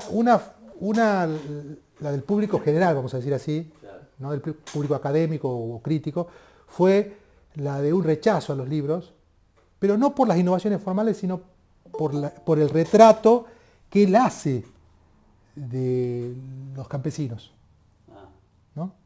Son libros estos, Morcines, que han tenido en el público gran recepción. Sí, sí, absolutamente. Sí, ¿Sí? sí. Faulkner fue un autor muy leído durante los años de producción, entre el veintitantos y el 49, que es el periodo de mayor producción de Faulkner. En el 50 le dan el premio Nobel. Y ¿se recuerdan lo que dijeron los del New York Times cuando le dieron el premio Nobel? ¿Cómo puede ser que den ese premio a una persona que escribe sobre esas atrocidades y demás? ¿No? Saylor cita esto del New York Times para decir qué increíble que en un diario de Nueva York y demás no hayan podido ver lo que significaba la obra de Faulkner desde el punto de vista formal, más allá de las cuestiones, de las atrocidades que cuenta, ¿no? claro. Bueno, decía, la recepción de Faulkner fue variopinta, fue muy distinta. Le pasó algo parecido a lo que le pasó a Caldwell. Decían que lo que él escribía no ocurría en la realidad, es decir, que eran representaciones exageradas de gente muy bruta, digamos, de gente, digamos, muy bruta, y que no se sentían representados en las novelas, o sea, que no eran así, digamos. Eso dijo una parte del público, digamos. Después, la crítica, cuando empezó a analizar las innovaciones formales, por supuesto que lo elogiaron y empezaron a sorprenderse, digamos, de quién era esta persona ignota, desconocida, sobre todo en la costa este, que estaba produciendo estos libros innovadores. Eso fue una primera reacción. Después fue adoptado por los europeos. En realidad una parte, como suele pasar, de la circulación de Faulkner tiene que ver con cómo lo leen, ¿no? Como hablamos con otros autores, ¿te acordás? Te señalaba porque me acuerdo el comentario que hiciste sobre el publicista de Poe, de Baudelaire, siempre me acuerdo de eso. Faulkner tuvo algo parecido. O sea, los que los leyeron fueron los autores franceses existencialistas, Sartre, por ejemplo, Camus, que lo leyeron, lo tradujeron, lo elogiaron, y eso hizo que Faulkner, digamos, circule en Europa y sea venerado en Europa, y sea una influencia muy importante para la novela europea de entreguerras, por ejemplo, y de posguerra también. Y bueno, fue traducido a múltiples lenguas y demás. Entonces la recepción empezó, como pasa con algunos autores, de rechazo de una parte de la sociedad, y a Caldwell le pasó algo parecido, porque a Caldwell también lo rechazaron, sobre todo porque decían que también representaba una sociedad salvaje, bruta, que no existía en la realidad. Bueno, Caldwell circulaba por el mundo, vendió 40 millones de libros, digamos, en Estados Unidos, así que me parece que no le importaba tanto lo que dijeran Por ahí has visto cuando vos haces cuando se traduce, lo traduces vos en inglés y después lo traduce Miguel, creo. Sí. Quien narraba dice, porque todo esto que están contando, yo en Georgia nunca lo vi. O sea, como diciendo, esto es una exageración, esto no es así, Sí. porque yo vivo acá y yo acá no veo esto que se está contando. Sí, sí, sí. Bueno, ahí tenemos que recuperar esta idea claro, la realidad y la literatura. La literatura no tiene por qué reflejar. Reflejo de la realidad. Y no tiene esa obligación, No. ¿no? Salvo que nosotros hagamos una literatura de compromiso o de Libro de historia. o digamos con un propósito social, digamos, ¿no? Exactamente. Salvo que tengamos ese cometido, digamos, o que hagamos antropología, que es otra cosa. Claro. O la novela, sí, no, incluso ni la de Operación, que toma el tema periodístico, digamos, como... Vos decís el nuevo periodismo, en el caso de, por ejemplo, Truman Capote. Sí. Claro, sí, ahí es diferente, ¿no? Hay otro trabajo además. Walsh, Claro, Walsh en Argentina, ¿no? con Operación Masacre. Masacre. Bueno, vamos no sé si alguien quiere comentar algo o preguntar algo de los que están conectados. Miguel, Patricia, Tano. Mirá, te puedo Sí. decir que él te he robado. Da vuelta aquí en mi cartera. Miguel. Sí, Fabián. Mira, analizando bien en profundidad la escritura, ¿no? Sí, Y sobre todo me hago referencia básicamente en este caso al capítulo del 6 de abril Sí. de Goldstein. Yo veo que en ese caso el monólogo interior no se ajusta a la forma de un monólogo interior, ¿no? Porque él en ese caso repite, comenta hechos, introduce diálogos, introduce comentarios y todo lo demás que no hacen tanto a la estructura estricta del monólogo interior, ¿no? Perdóname, no te escuché. ¿A cuál capítulo te estás refiriendo? Al de Jason. Ah, bien. Al de Jason. Sí, sí. Tercero. Sí. Este, Sí, el de Jason, sí, es el de 6 de abril de 1928, sí. sí. Yo encuentro en muchos lugares, Ujú. podría buscar alguno y leerlo, pero sería perder tiempo en este caso, voy a algo más general, que no responde tanto o tan estrictamente a lo que es un monólogo interior, ¿no? Sobre el cual se habla mucho de la obra de Faulkner, ¿no? Bueno, ahí yo lo que te preguntaría es a qué vos le llamás o qué estás pensando, qué tenés presente cuando decís la forma estándar o la forma habitual de entender el mar. ¿En qué estás pensando cuando decís esto? Lo que yo pienso. Bueno, Tiene razón. eso es Porque si Joyce ha escrito así, eso es de Faulkner, ¿por qué porque no lo no va a entendemos pensar de nosotros, otra ¿no? manera? Tiene razón. Yo digo Claro. Son capaces de pensar lo que yo estoy pensando. No, es que yo veo que él introduce diálogos, ¿no es cierto? Introduce escenas, hechos, narra hechos, Sí. ¿no es cierto? Es decir, a eso es a lo que me refiero, que él va narrando cosas más que respondiendo a lo que es un monólogo interior, ¿no? a reflexiones o a vueltas de la memoria, a eso se refiere, me parece, Miguel, ¿no? Claro, como que él sale de la estructura típica del monólogo, ¿no? Bueno, si lo querés ver así, está muy bien. Yo creo que se puede ver de esa manera. Yo introduciría un matiz ahí y diría que tal vez lo que se percibe en ese capítulo, ya que vos citaste ese capítulo en particular, es que hay, respecto de los dos primeros capítulos, o sea, el capítulo 1 y el 2, una variación, una variante de monólogo interior que podríamos llamar, en el contexto de la novela, moderada. Pero no deja de ser un monólogo interior. Voy a citar un fragmento para analizar, si les parece, para que analicemos entre todos. No es la misma. Es decir, en el capítulo 3, estamos hablando del capítulo 3, Faulkner mantiene esta estructura que yo mencioné antes, donde él combina dos historias. Una que tiene que ver con los sucesos del día y la otra que tiene que ver con los recuerdos. O lo que podemos llamar recuerdos. O sea, es precisamente en ese plot o en esa subtrama hecha de recuerdos de un tiempo pasado anterior al tiempo del día, donde para mí sí aparece una variante del monólogo interior.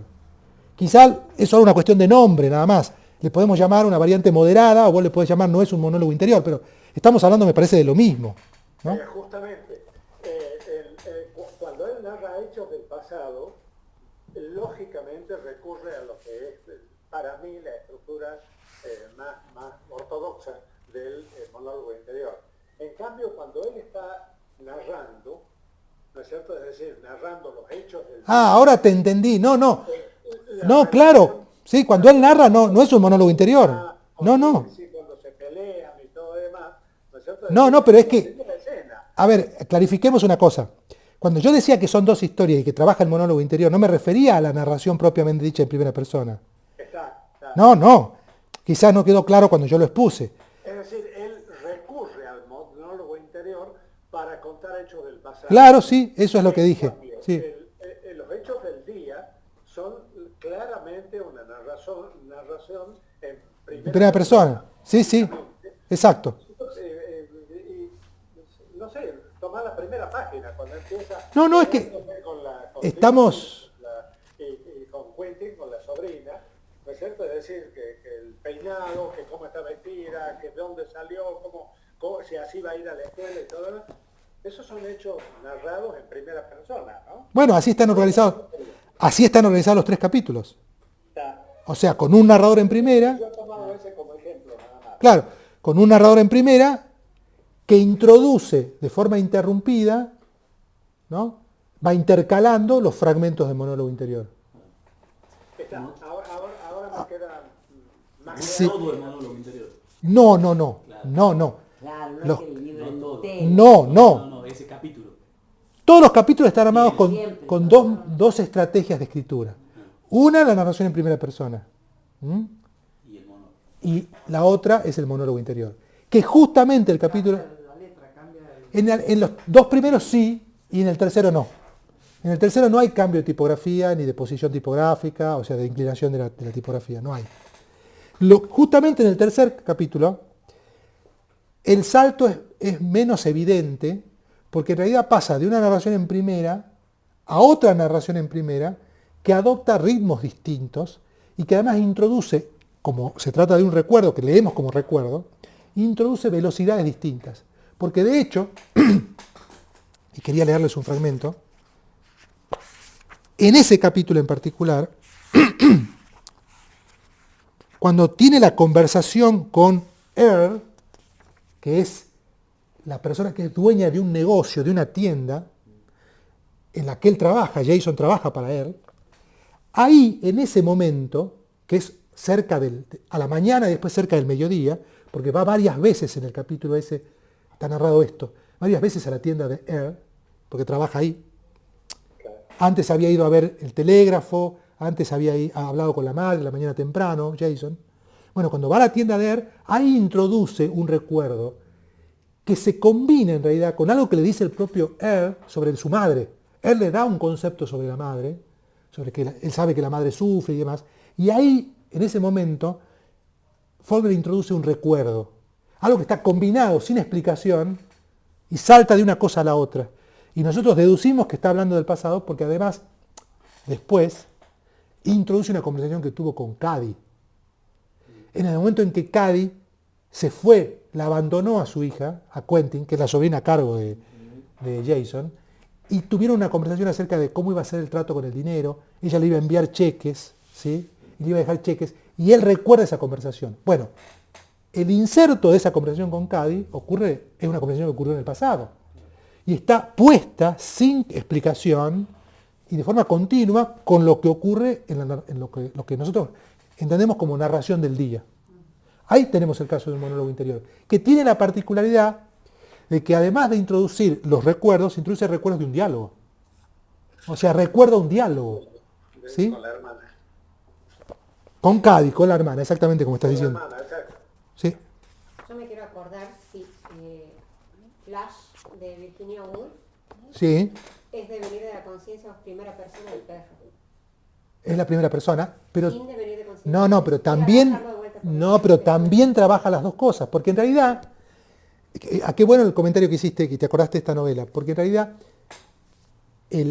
la narración en primera es como un punto de partida ideal para introducir los fragmentos en primera, porque vos lo que haces es unir, si lo tomás así, de esta manera, unís la narración en primera, alguien que diciendo yo pasé el cuarto, la vi a mi madre, como dice Jason, ¿no? Y la vi que bajaba la escalera, y luego introducís un fragmento de los pensamientos, o sea, tal con la técnica del monólogo. Clarice Lispector en Aprendizaje, el libro de los placeres, para mí arranca al revés, arranca con el devenir de la conciencia, porque la novela empieza con una coma, como en el medio del acto y con un comentario de algo que ella está pensando sobre la empleada que ha ido a hacer las compras y que ha hecho mal las compras y que ella está pensando en eso, o sea, arranca con el devenir de la conciencia y por momentos introduce cosas más congruentes, oraciones más congruentes o elaboraciones, digamos, de conceptos que, es más, creo que el primer párrafo no sé cuántas páginas ocupa, pero es toda una cosa larga también y que no respeta la gramática. Y me parece que era al revés. Primero arrancaba con el devenir de la conciencia y después con la primera persona como para poder elaborar conceptos más complejos. Ujú. O más ordenados, no más complejos. Sí, más ordenados. Mm. O que siguen el orden de las convenciones de la escritura, de la sintaxis convencional, digamos. Claro. Fabián, Sí, Miguel. quería hacer una comparación entre los capítulos Sí. 2 y 3, Sí, sí. ¿no es cierto? Si es posible, ¿no? Sí, El por de supuesto, Quentin sí. Y el de Jason, ¿no es Sí. cierto? Fíjate vos que Quentin es una persona mucho más reflexiva, Ujú. ¿no es cierto? Más interna, más interior. Mientras que Jason es un tipo mucho más expeditivo, mucho más extrovertido, violento incluso, ¿no? Ujú. Que manifiesta su violencia sobre todo con la sobrina. Y ahí aparece la figura del padre, en el capítulo 2, en el de Quentin, aparece la figura del padre que, si bien es un tipo que está deprimido, que está en las últimas, ¿no es cierto? Es decir, en todo sentido, desde el punto de vista del poder y desde el punto de vista de la conducción, del manejo de la familia. Sin embargo, Quentin recuerda muchas frases que son muy interesantes del padre, Ujú. Sí. que a él lo han marcado, ¿no es cierto? Es decir, cuando habla del tiempo, cuando habla de en la primera escena nomás, cuando le da el reloj y todo lo demás, y le da todos aquellos consejos del tiempo, ¿no es cierto? Que el tiempo puede servir, el reloj puede servir para ver la hora, pero sí, pero puede servir para parar el tiempo, Sí. en definitiva, ¿no? Muy interesante la aparición del padre en ese capítulo, que no aparece en todo el libro, Sí. Sí, ¿no? sí. Y aparece en el monólogo interior, en el pensamiento interior de Quentin, ¿no? Ujú. Y yo creo que es un trabajo muy fino del Faulkner en ese caso, para poder hacer una reflexión muy distinta en cada uno de sus personajes, ¿no? Sí, estoy de acuerdo con lo que decís, porque me parece que se nota en la organización de las oraciones, en el tipo de oraciones que construye en el capítulo de Quentin, y en la conexión, como vos decías, que establece con el modo reflexivo de un sujeto para caracterizar al personaje de Quentin. Es decir, pensemos que Quentin es el único de los hijos que va a estudiar al norte, nada más y nada menos que a Harvard, ¿no? Y que venden el Prado de Benji, ¿se acuerdan que eso está mencionado en reiteradas ocasiones? Pagar el casamiento, Para mandarlo a él a que estudie. Jason, de hecho, tiene un resentimiento muy grande, aparece ese resentimiento en distintos momentos del libro, porque a él no le han dado la oportunidad de ir a estudiar al norte, y ahí claramente está contrapuesto el sur con el norte, ¿no? El norte universitario, el norte culto, y el sur pobre con las oscuridades que ya sabemos, que ya mencionamos. Y Quentin, además, no solo tiene este modo reflexivo, sino que además se contrapone, algo que a mí me parece propio del gótico, este perfil intelectual entre los hijos o entre los hermanos de la familia Compson, Cady, Quentin, Jason, Benji, el perfil intelectual, alguien que estudia en la universidad, que tiene la oportunidad de acceder a la universidad y que luego se suicida, digamos, por lo que cometió, y que se combina este perfil, con el acto deleznable del incesto. Es decir, es él el que comete el incesto. Y ahí uno podría pensar varias cosas. Cada uno pensará lo que quiera sobre esto, pero es justo él, el más racional de los hermanos, el que no puede sofrenar, Su culpa. ¿no? Y lleva adelante un acto bestial, digamos, ¿no? Justo el más racional. No es Jason, no es Benji, que es retardado, pero podría haber hecho otra cosa, ¿no? Es Quentin. Entonces, yo le agregaría este elemento a lo que vos decías, Miguel. Diría, es el más intelectual, es el universitario, es el que tuvo la oportunidad de ir a Harvard, es el que puede contraponer los dos mundos, aunque le llaman el provinciano en Harvard, así está mencionado en el libro, ¿no? Un provinciano que está en Harvard. Le hacen bullying por la manera de hablar. La manera de hablar, ¿sí? Incluso hay una mención en el libro sobre los, vamos a Buenos Aires. ¿no?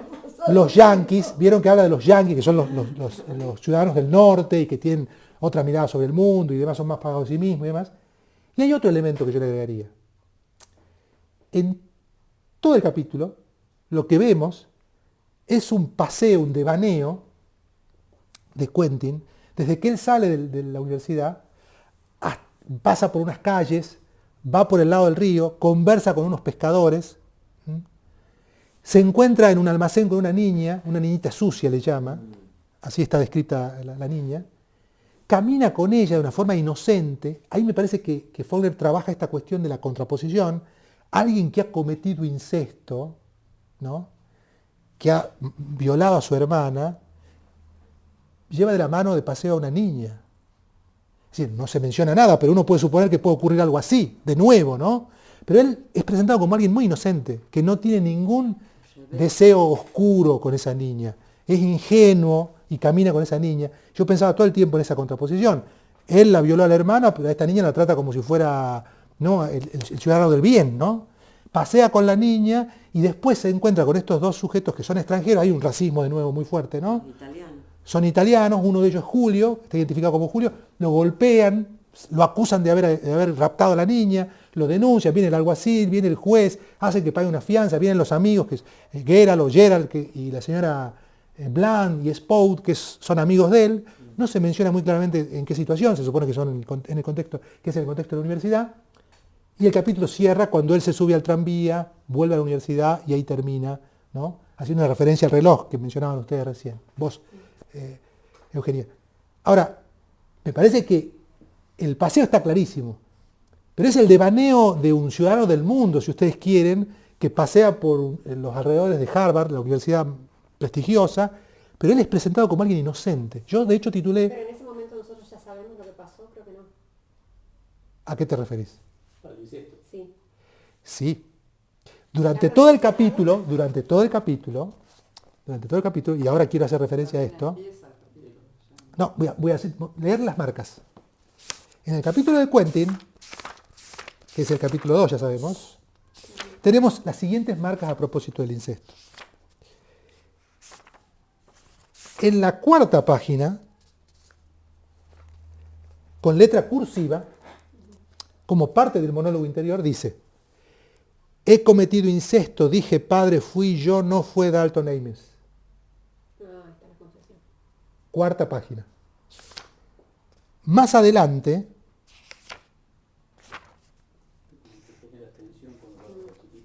exacto, por eso digo, Sí, cuando va con la chiquita, Claro, sí, todo el tiempo estás pensando que le va a pasar algo, le va a hacer Claro, algo. una tensión.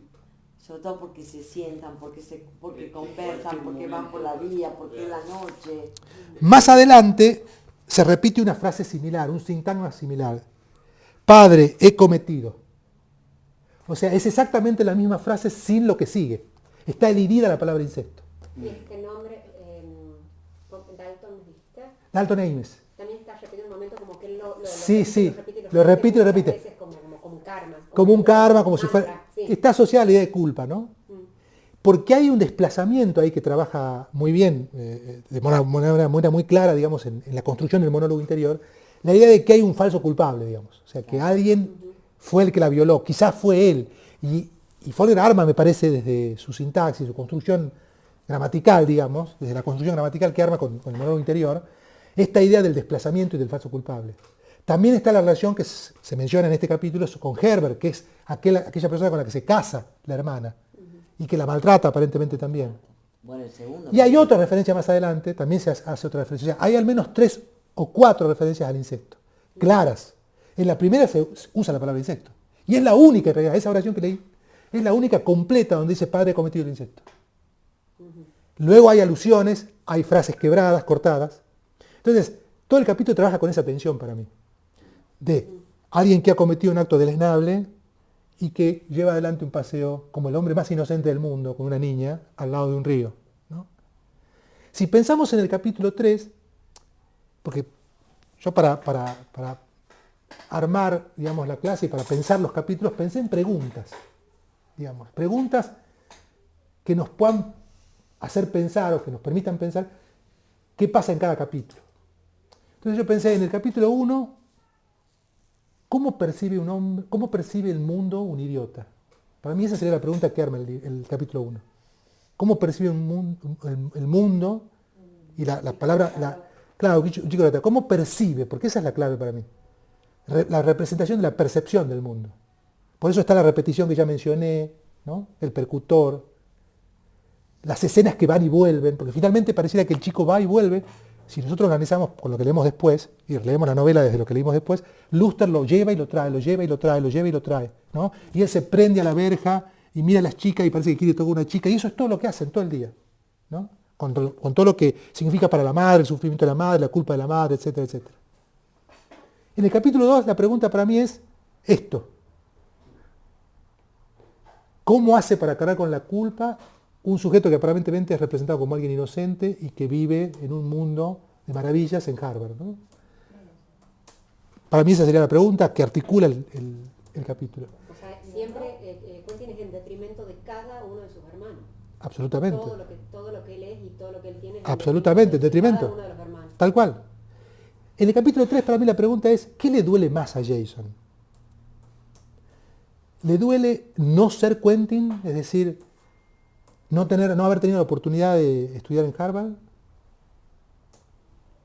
Le duele perder su trabajo, porque él pierde su trabajo, se dice después. Cuando él llama al alguacil, Jason hacia el final del capítulo, o cerca del final, y le dice, usted tiene que buscar a mi sobrina y al cómico, a este hombre que se fue con ella. ¿Sí? Aquí la silla. Bueno, ¿qué le duele más? ¿Perder el trabajo? ¿No haber tenido el destino de Quentin? ¿O no llevarse bien con su sobrina? ¿No haber podido contener a la sobrina? Y que la sobrina se haya ido, digamos, ¿no? Un robo. Para mí lo que más le ha dolido es que la sobrina pueda haber entrado por ese caño, romperle la ventana cuando él creía que tenía todas las seguridades del mundo, que era intocable, sus llaves, su plata, que encima robaba, porque una parte era de él, pero la otra se iba agarrando de lo que la madre, su hermana le mandaba a su hija. Para mí eso es lo que más le duele, a mi modo de ver. Bueno, y en el capítulo 4, donde está compartido el capítulo en cuanto a la focalización, ya dijimos, entre Dilsey, la cocinera negra, y Jason, una de las preguntas que para mí articula el capítulo, porque una parte del capítulo tiene que ver con eso, es cómo representar el mundo de la negritud, el mundo de los negros, en relación con las creencias religiosas, ¿no? Porque el capítulo está articulado a partir de lo que hace la cocinera Dilsey al comienzo, cómo se refiere a Luster, le pide a Luster que haga una serie de tareas, no las hace, le pide que lo cuide a Benji, ella hace el desayuno, luego hay una conversación entre Jason y la madre en el capítulo 4, luego Jason se va, Dilsey ya anuncia que quiere ir a la iglesia, ese día le toca la ceremonia religiosa con su grupo, con su comunidad. Empiezan a buscar una carta porque ya sospechan ya saben que en realidad Quentin, esa es la tensión que alimenta todo el capítulo, ¿no? Ya sospechan que se fue, que Quentin abandonó a la familia, y ya carcome, por supuesto, a la madre ese pensamiento, y a Jason después, empiezan a buscar la carta. Luego Dilsey se va a la iglesia, ahí se narra como si fuera una novela decimonónica, digamos, ¿no? Como si fuera Madame Bovary. Se narra cómo va todo el contingente a la iglesia. El sermón del...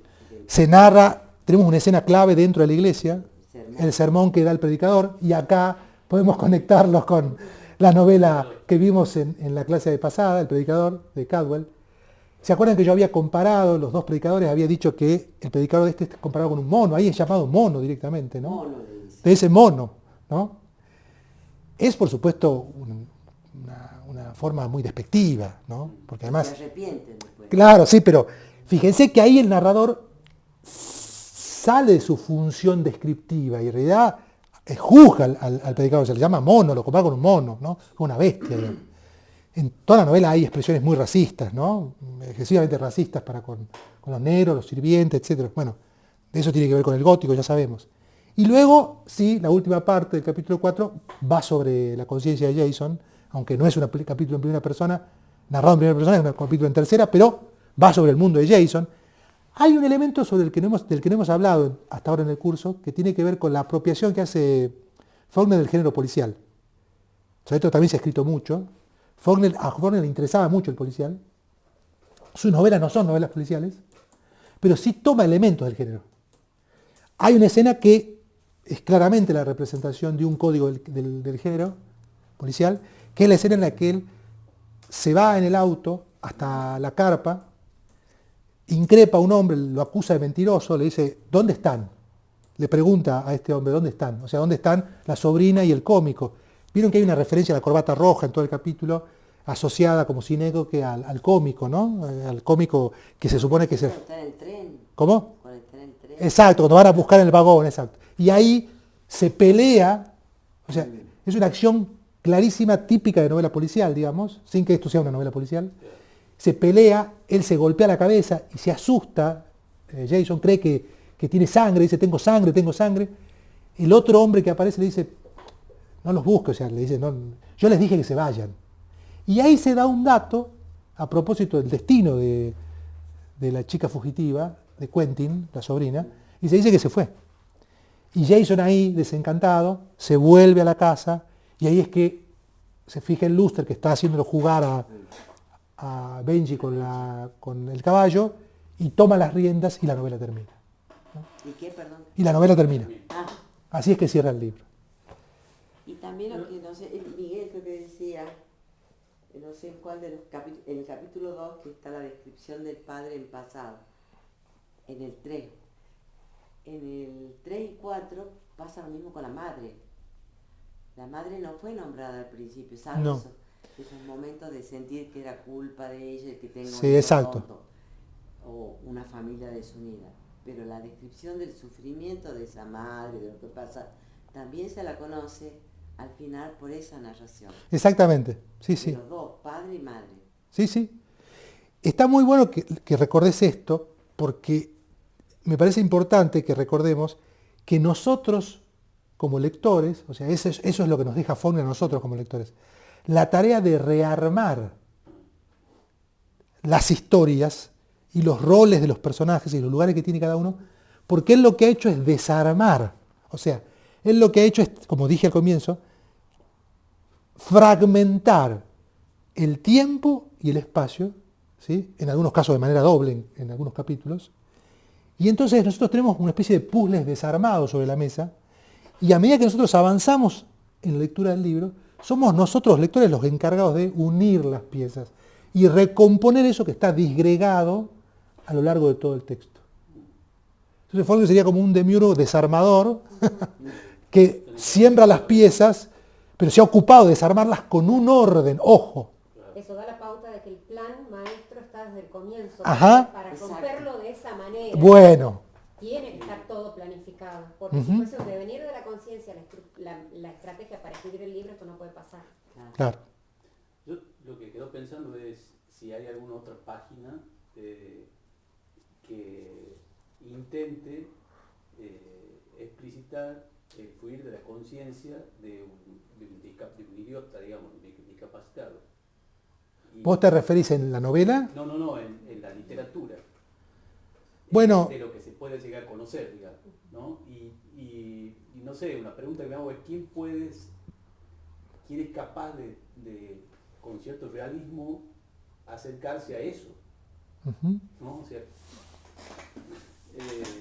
con la variedad que hay de discapacitados, digamos, ¿no? O sea, ¿quién podría con más fidelidad representar eso, digamos?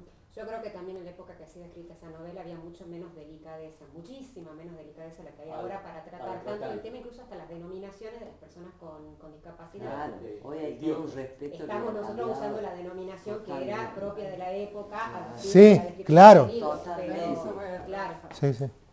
pero Totalmente. yo creo que ahora no solo está mucho más delicado y más sensible el manejo del tema, sino que también está mucho más estudiada. En ese momento es Hasta despreciado. es que la novela se basa en la discriminación Claro. también intrafamiliar Total. de un hijo que nace con una necesidad especial y que fuera de atenderla permanentemente le cambian el nombre porque lo consideran como una especie de ofensa hacia el tío de quien él hereda el nombre. Sí. O sea, permanentemente el Y los desprecio. cuestionamientos mismos de la madre, del por qué la madre de tener Una un hijo madre así. victimizada permanentemente Claro. con todo un sufrimiento andante, eterno. Lo que significa que para ella ese hijo no es un hijo amoroso, sino un hijo sufrido. Claro. O sea, el lugar que le pone ese hijo es un lugar ¿Cuál fue horrible. ¿Por qué le tocó? Claro. Ujú. no tienen, o sea, no tienen pereza en vender la parcela de terreno que más satisfacción le daba al chico. O sea, el trato que le dan es lo más gótico Sí. que veo yo en la novela. Pero a su vez también rescato lo mismo que lo hemos rescatado en otras novelas, que siempre, a pesar de todo lo gótico que tienen los personajes y la historia, hay un personaje bueno. En este caso para mí es Dilcy. ¿Por qué? Porque a pesar de que ella es la esclava negra, que la maltratan, que la llaman, la hacen bajar la escalera, es la única que se preocupa y le da amor a Dilcy. Y hay un momento en que cuando él está llorando, Sí. cuando él llora y llora y llora, la que va, la que lo abraza, la que le da cariño, la que le exige a su nieto que lo cuide, es ella. Entonces en el fondo, ella, la negra, despreciada y todo lo demás, es como la del médico, ¿te acuerdas? En la de... un lugar llamado Esterville. Esterville, que decíamos que a la larga Aparece. hay, como es todo, es el hombre, a pesar de, sale en alguien la bondad. Es cierto, estoy de acuerdo que es el único personaje tierno. Que El único. el único Pero que personaje... pues te digo que a lo largo, que aunque estas novelas góticas sean con todo este panorama tenebroso, oscuro y de todo lo demás, hay como un rescate de la bondad, aunque sea al fin, y es al final. Se fijó que no es en otro momento. Es como cuando ya el libro te ha mostrado, bueno, sale un personaje que en alguna medida redime al hombre. Y lo muestra, sí, porque siempre hay alguien bueno. En la humanidad, a pesar de Yo veía lo ese malo. capítulo en Cari, pero al mismo tiempo hay una escena de una mancha cuando ella se trepa a un árbol. Sí. Digo, Benji la veía a ella como una especie de ángel impoluto, pero al mismo tiempo la novela se encarga de mancharla, Claro. Ujú. digamos, de sacarle esa cosa nívea que tenía para los ojos de Benji, que era como un ser luminoso para ella, y convertirla en algo que está manchado, en algo como que de alguna manera, no sé si se arruina. Sí, Cady además es un personaje tremendo, tal como está presentado. Sí. Y estamos hablando de cómo nosotros reconfiguramos ese personaje, porque ya sabemos que lo que tenemos son facetas dispersas a lo largo del libro, ¿no? Que es lo que ha hecho el trabajo, ese es su trabajo, el trabajo de Faulkner. Piensen en lo siguiente a propósito de Cady. Cady es el modelo de fuga para su hija, ¿no? Cady se va de la familia, huye, tuvo varios matrimonios, estuvo con Herbert, tuvo ese hijo desgraciado, o sea, la hija en realidad, perdón, Quentin, a partir del incesto con el hermano. Pero y además, otra cosa, ella ha logrado sobrevivir económicamente. Piensen en el lugar que tiene el dinero y el capitalismo en las novelas de Faulkner. Hemos hablado algo de esto en las clases pasadas. Ella sobrevive sola, o sea, con su propio esfuerzo y trabaja, y a diferencia de la decadencia económica que tiene la familia, porque está en bancarrota, Le manda a su hija. le manda a su hija. ¿Y qué hace la madre con ese dinero? Lo quema. La madre recibe los cheques y cuando Jason le lleva en el capítulo 3, le lleva los cheques, o sea, le lleva el cheque en ese momento, que es cuando en un momento se aparece Quentin al mediodía en la tienda de él y le dice, llegó mi carta, llegó la carta de mi mamá, a ver qué llegó, cuánto dinero, le dice $10. Se va con el cheque, o sea que suponemos que lo esconde, cuando va a almorzar y habla con la madre y le muestra el cheque, y directamente se dice, quémalo como hiciste otras veces. O sea que suponemos que en realidad otras veces quemó los cheques que le mandaba la hermana. Y él dice, y ella, la madre, la critica a la hija. Dice, jamás voy a recibir dinero de esta malcriada. Es su propia hija. Y tiene este concepto sobre la hija. Y quema el dinero de su hija. Bueno, imaginás que si a una hija sana siente ese desprecio, lo que siente frente a ese hijo tonto, Bueno, en una época como esa.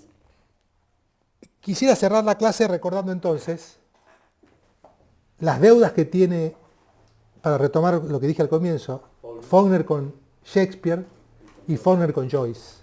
¿Mm? Y recordar la frase que cité ya de Piglia en las clases pasadas. Muchos leyeron a Joyce en ese tiempo, pero nadie lo leyó mejor que Faulkner. Nadie Nadie lo leyó mejor que Faulkner. Ah. Bueno, y con esto cerramos la clase de hoy y nos vemos la semana que viene.